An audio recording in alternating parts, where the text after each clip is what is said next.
యోహాను 1వ అధ్యాయము 9-8 వచనములలో మన పాపమును మనం ఒప్పుకొని ఎడల ఆయన నమ్మదగిన వాడును నీతిమంతుడు కనుక ఆయన మన పాపమును క్షమించి సమస్త దుర్నీతి నుండి మనలను పవిత్రంగా చేస్తాడు.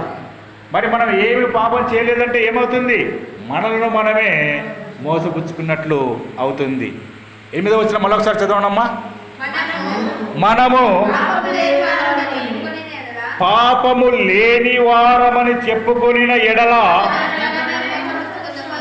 మనలను మనమే మోసపుచ్చుకుందాము, మరియు సత్యము మనలో ఉండదు. సత్యం అంటే ఏంటయ్యా? యేసు ప్రభువే. యోహాను సువార్త 14:6 చదవండి, లాస్ట్ వచ్చినాం. యోహాను సువార్త 14:6 వచ్చినాం. మరి సత్యం అంటే యేసు ప్రభు. మనం ఏమి పాపం చేయలేదంటే యేసు ప్రభు మనలో ఎలా ఉంటాడు?